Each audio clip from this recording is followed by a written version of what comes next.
Cristo morreu apenas pelos eleitos, aqueles que foram escolhidos incondicionalmente antes da criação do mundo, através de um decreto divino? Ou Cristo morreu por toda a humanidade?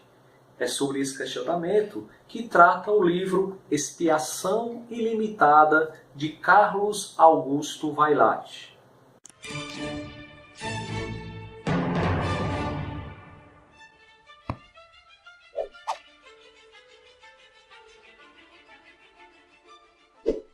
Fala pessoal, bem-vindos ao canal Ler é Preciso. Eu me chamo Josébios Lopes e, continuando a nossa série de livros sobre os 5 pontos do arminianismo, falarei sobre a expiação ilimitada, esse livro escrito por Carlos Augusto Vailate. Esse tema corresponde ao 2º artigo da Remonstrância. E Carlos Augusto Vailate vai defender que Cristo ele morreu por toda a humanidade e não apenas por aqueles que foram escolhidos incondicionalmente através do decreto divino. Cristo morreu por toda a humanidade, no entanto, isso não quer dizer que todos serão salvos, porque senão nós teríamos aí o universalismo, mas que todos, sem exceção, podem ser salvos mediante a fé em Jesus Cristo. O livro é o livro mais longo da série, desses 5 livros que eu irei resenhar aqui no canal. Ele tem 160 páginas e é dividido em 4 capítulos. O primeiro capítulo, o conceito da expiação, o conceito de expiação na Bíblia, Augusto Vailate ele vai definir, ele vai procurar a melhor definição para o termo expiação. Então ele vai analisar expiação no Antigo Testamento, o termo também para expiação nos escritos da Septuaginta e, por fim, nos escritos do Novo Testamento. E ele chega à conclusão que expiação é o ato de se retirar a culpa de alguém e que esse ato sempre é um ato feito por Deus. Deus para a humanidade, Deus para o pecador, jamais no sentido inverso. Esse capítulo é um capítulo bem técnico, e por isso, muito acertadamente, o autor ele não se demora muito nesse capítulo. São apenas 10 páginas, mas é fundamental a importância começarmos com a definição de expiação. No capítulo 2, teorias sobre a expiação, ele vai fazer uma análise sobre algumas teorias a respeito da expiação. São 6 teorias. A teoria da recapitulação, a teoria do resgate pago a Satanás, a teoria do exemplo moral, a teoria da satisfação, a teoria da substituição penal e a teoria governamental. E a conclusão que o autor chega é que nenhuma dessas teorias, isoladamente, elas são aptas para explicar de maneira exaustiva a grande obra de salvação, o grande ato de expiação feito por Cristo na cruz do Calvário.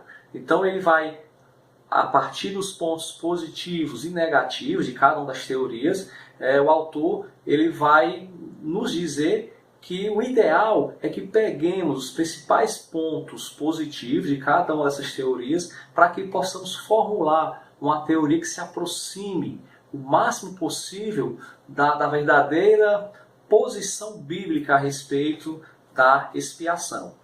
Um capítulo também bem curto, 11 páginas. O capítulo 3, a expiação em Armínio, na Remonstrância e nos cânones de Dort. Ele vai fazer uma análise, aqui o autor vai fazer uma análise dos escritos de Armínio, o que Armínio escreveu sobre a expiação, e vai chegar à conclusão que os remonstrantes, que vieram logo após, são considerados discípulos, os seguidores de Armínio, eles vão se manter fiéis ao seu mestre, no que diz respeito à expiação ilimitada. Tanto para Armínio como para os remonstrantes, aqueles que vieram depois, após a sua morte, vão defender que a expiação ela é ilimitada na sua intenção, porque Deus deseja salvar a todos. Ela também é ilimitada na sua extensão, porque Cristo morreu por todos. No entanto, ela é limitada na sua aplicação, porque nem todos serão salvos, mas somente aqueles que receberem a Cristo por meio da fé. No entanto, analisando os cânones de Dort, como se esperava, há um outro entendimento a respeito da expiação. A expiação ela vai ser defendida como uma expiação limitada, tanto na sua intenção, tanto na sua extensão, quanto na aplicação. Ou seja, Deus, a intenção dele é salvar apenas os eleitos. Cristo morreu apenas pelos eleitos. E somente os eleitos serão salvos. Então essa é, em rápidas palavras, a expiação limitada, defendida pelos calvinistas, que ela é limitada tanto em intenção como em extensão, quanto em aplicação. E o Carlos Augusto Vailate, ele vai fazer aqui algumas análises e vai dizer, vai mostrar, defender a sua tese, de que a expiação ilimitada ela é mais coerente com os ensinos das Escrituras. No quarto e último capítulo, esse é o capítulo mais longo do livro, aliás, só o quarto capítulo, ele abrange mais da metade da obra, que é o seguinte: a Bíblia ensina a expiação limitada ou a ilimitada? Então aqui é o ponto alto da obra. O autor vai fazer a exegese de alguns textos usados por calvinistas para defender a expiação limitada e outros textos usados por arminianos para defender a expiação ilimitada. Ele utiliza 4 textos que são usados por calvinistas, ele faz uma exegese dos 4 textos e tenta refutar esses 4 textos. E ele pega, se não me engano, 7 ou 9, não recordo bem, textos que são usados por arminianos para defenderem a tese da expiação ilimitada. O grande ápice, digamos assim, desse capítulo, e talvez o livro todo, é a exegese que o autor faz de Romanos 9, que é muito usado pelos calvinistas. Aliás, eles costumam dizer que Romanos 9 é o calcanhar de Aquiles do arminianismo. No entanto, ele faz uma exegese muito bem feita desse texto, em Romanos 9, e vai mostrar que o que está sendo escrito lá em Romanos 9, de maneira alguma, defende a tese de que a expiação seja limitada, e sim que, de acordo com Romanos 9, juntamente com outros textos das Sagradas Escrituras, a tese da expiação ilimitada é mais coerente. Tá? Então, o único senão, talvez, desse capítulo é a desproporcionalidade de textos pró-calvinistas com textos pró-arminianos. Talvez, se o autor tivesse escolhido aqui mais uns 2 ou 3 textos que são usados por calvinistas, talvez a balança aqui ficaria um pouquinho mais equilibrada. No entanto, isso não é nenhum demérito para a obra. O livro é muito bom, tem que estar na biblioteca de todos aqueles que querem estudar o tema com seriedade. É um livro curto, sucinto, objetivo, no entanto, é um livro que tem uma certa profundidade.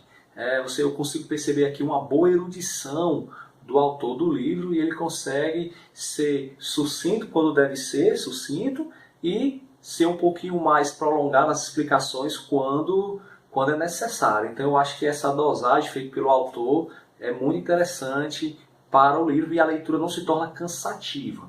Ok? Então, no final ele coloca um apêndice com algumas citações dos pais da igreja, mostrando que, pelo menos até o 4º século, o que se tinha em mente na igreja primitiva é que Cristo realmente tinha morrido por todos. Esse entendimento de que Cristo morreu apenas pelos eleitos é um entendimento bem posterior na história da igreja, e ele vai mostrar aqui textos, citações de vários pais da igreja que defendiam que Cristo realmente morreu por toda a humanidade, que quando a Bíblia diz que Cristo morreu pelo mundo, pela humanidade, ali mundo é mundo mesmo, não é mundo apenas os eleitos. Tá? Então essa é a grande crítica que o autor do livro faz aos calvinistas, de querer mudar o sentido de algumas palavras, como por exemplo, entender que a palavra mundo significa apenas eleitos. Ok? Então, esse é o 2º livro da série de 5 livros que eu irei resenhar. Vou sortear esse livro, comente aí, receba um número, e no dia